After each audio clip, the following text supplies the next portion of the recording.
Target days ఏమైనా పెట్టుకున్నారా sir? ప్రక్షాళన అంటున్నారు, విధ్వంసమే జరిగింది లాస్ట్ 5 years. మీరు చూస్తే గత 100 రోజులు అనే కార్యక్రమాలు ఆల్రెడీ చేసాం కదా. గతంలో ఐటీ మంత్రి గారు ఎప్పుడు ఐటీ కంపెనీలతో విశాఖపట్నంలో సమావేశం ఏర్పాటు చేసుకోవాలి 5 సంవత్సరాల్లో.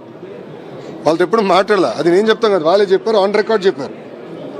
అండ్ ఐ థింక్ ఐటీ మంత్రి గారు ఈ ఊరే అనుకుంటా. అంటే ముందల మంత్రి గారు వేరే నెల్లూరు జిల్లా, పాపం చనిపోయిన తర్వాత మన ప్రాంతానికి చెందిన ఒక వ్యక్తి ఐటీ మంత్రి అయ్యారు. ఆయన కోడిగుడ్ల గురించి మాట్లాడాడు తప్ప ఈనాడు ఐటీ గురించి, పెట్టుబడుల గురించి ఏం మాట్లాడాల. మేము ఒక ఫోకస్డ్కి వెళ్తున్నాం.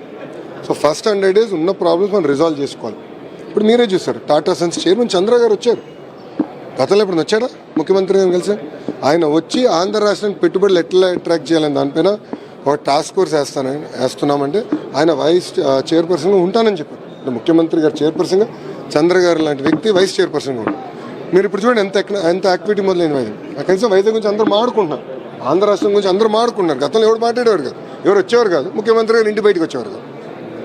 అనేక సమస్యలు ఉండేది. ఇప్పుడు చూస్తే ముఖ్యమంత్రి గారు బాగా తిరుగుతున్నారు, మంత్రులందరూ పరిగెత్తిస్తున్నారు, పారిశ్రామికవేత్తలు కూడా ఇప్పుడు రాని విధంగా ఇప్పుడు మళ్ళీ ఆంధ్ర రాష్ట్రానికి వస్తున్నారు. భోగాపురం ఎయిర్పోర్ట్ గురించి ఆల్రెడీ ముఖ్యమంత్రి గారు 2-3 సార్లు సమీక్ష చేశారు.